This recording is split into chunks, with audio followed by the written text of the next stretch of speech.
Hey there. All right. Today we're going to talk about concept, movement, and breathing again. The concept today is a trigger. So the movement today will be around extremities, hip, knees, ankle joint, shoulder, elbow, wrists, and we'll do some spinal movement to a little twist because I think I want that today.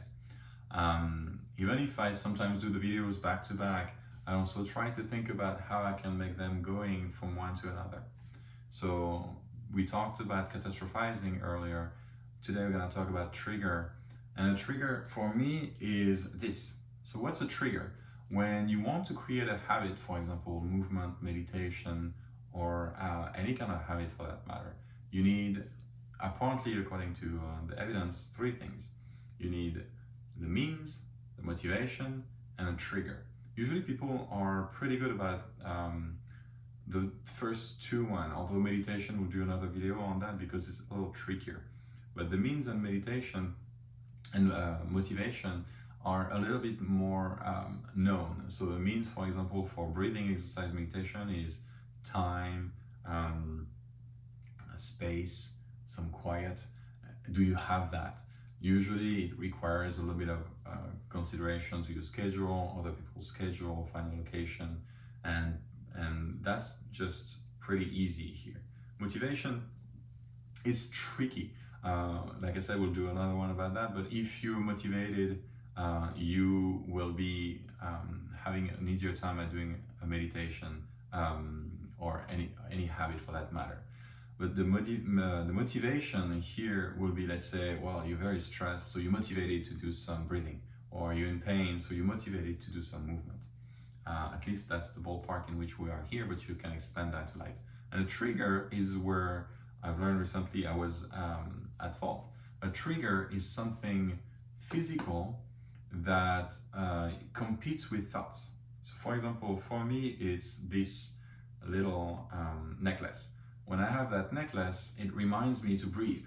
I just got that necklace for that sole purpose of breathing, and also because I think it looks cool.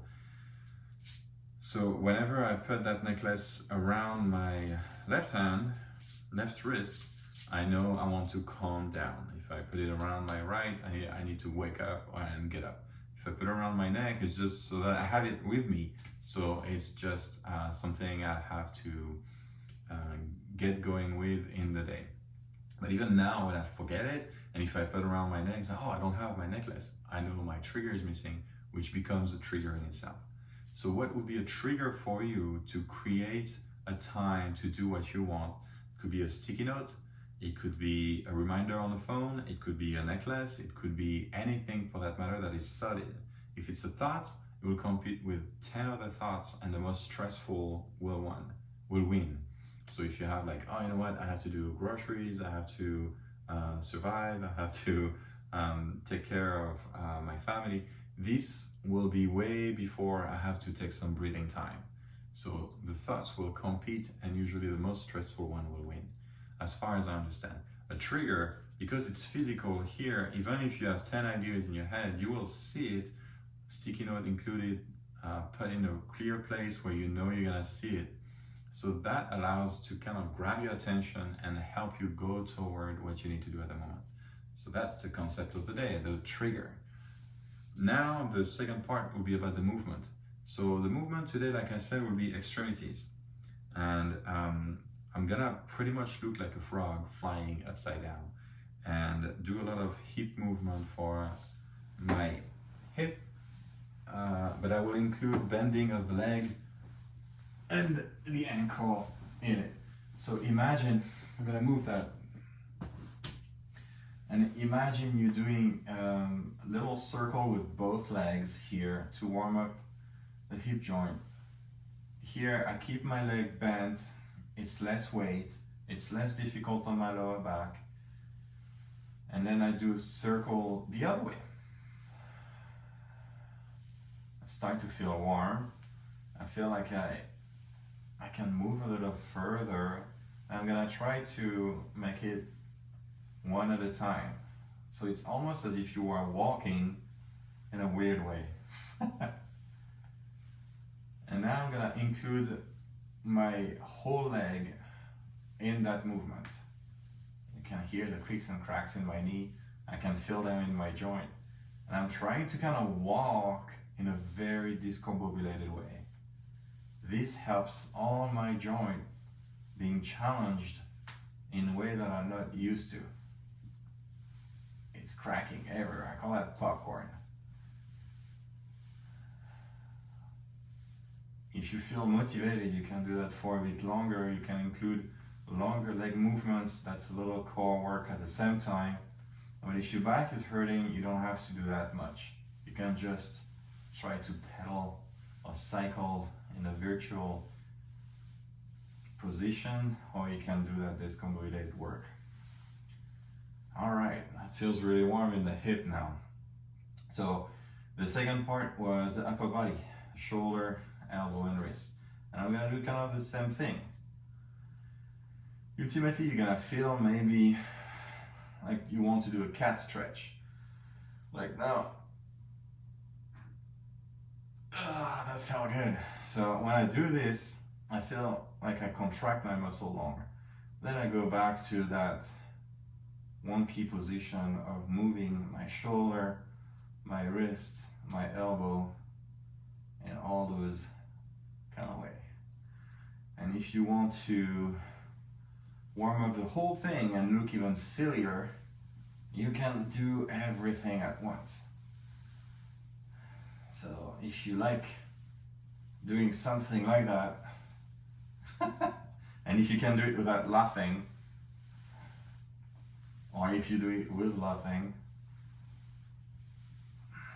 it's warming up a lot of things. You can pretend to swim too, or go for a swim in a breaststroke.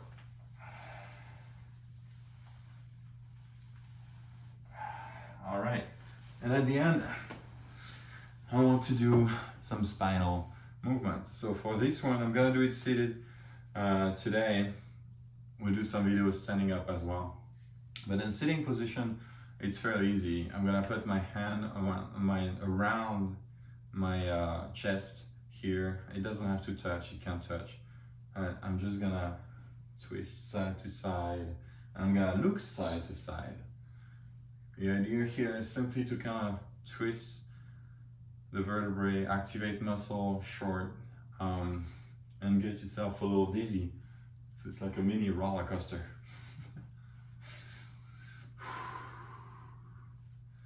You can add some deep breath to it.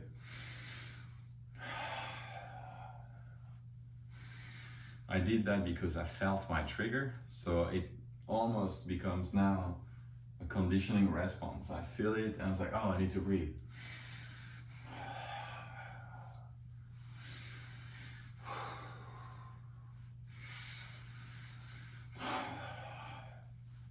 As I keep on doing that, I increase it a little bit. What I don't necessarily want you to do is to crank it hard and create a forced adjustment of the spine. You don't necessarily need to do that. I think if you keep on doing it back and forth like that, you might hear your spine adjusting. It's called a spontaneous readjustment, realignment. It's fine, but if you kind of force it and if it becomes a habit, it's not necessarily highly beneficial. It might feel great for a time, but then it becomes a habit that you do without necessarily knowing if it helps. In the long term, it might feel good in the short term, but I'm pretty conservative on those kind of spinal movement for the long term. I'd rather move it than crack it. That's me. All right. Well, the whole body feels pretty nicely warmed up, and the head feels pretty lightheaded. So I'm actually having a good time with that. We'll finish with a little meditation, and the meditation today will be about a specific body part. So last time we tried to do the concept, the ideas. We've tried to do a diaphragmatic breath, and today will be the belly breath. So as I'm going back on my belly again, on my back,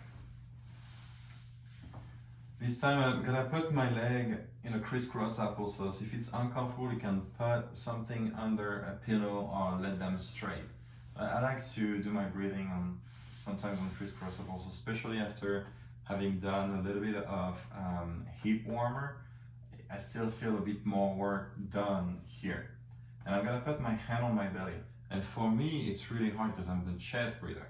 So I'm gonna have to concentrate extra hard. So some people, they're naturally belly breather, and that's fine. We're just not trying to compete here. We're trying to learn different ways of meditating and breathing. So here, on each inhale, I try to inhale my belly round up.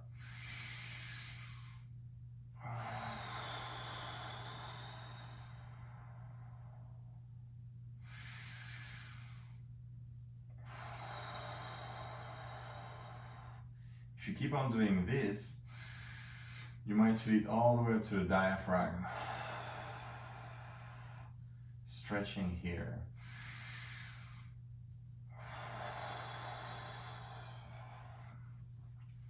Do some micro readjustment to feel even more comfortable.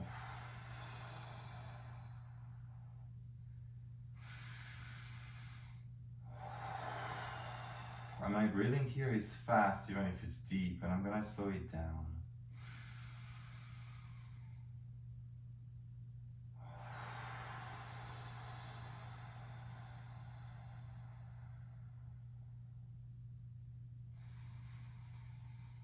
Inhaling longer.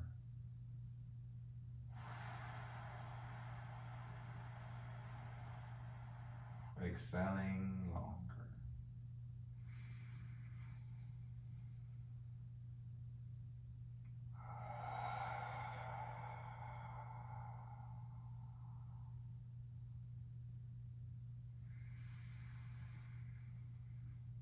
Just working on the belly sensation here.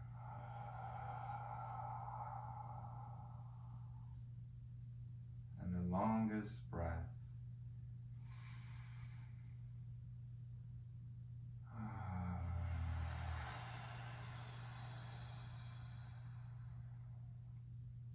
Let's do a few more. Keep on readjusting if you want.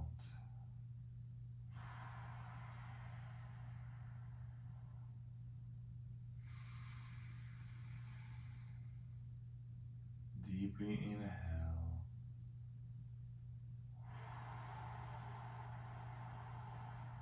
And deeply exhale.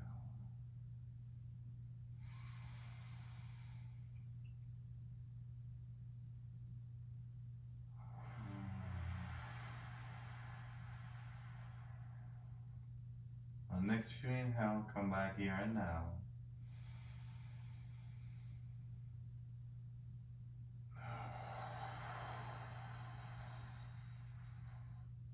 Slowly open your eyes. Work your body around.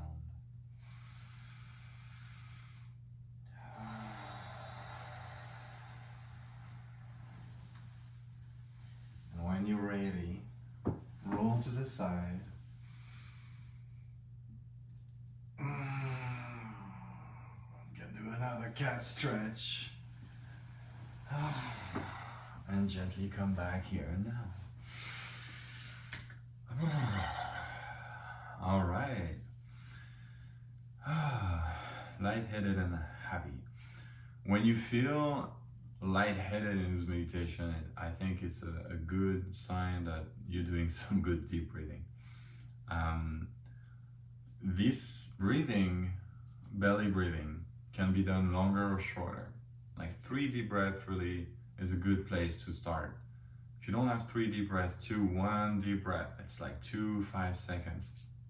If you don't have that time, your schedule sucks. Do something else. And if you can do it longer. Like if you want to, it's difficult, but you can do it longer. 5 minutes, 10 minutes, put a timer on your phone. Make sure that when you're done with that time, you get up slowly and you get ready and you move on to the next activity and maybe set another trigger for tomorrow or later today so that you have that popping up and you see it and you do it right away. You have to do it right away. You see it, you do it. That's it for today. Follow us, share that video with other people if you want. You can also look at our Instagram, and hopefully I will see you again for the next video.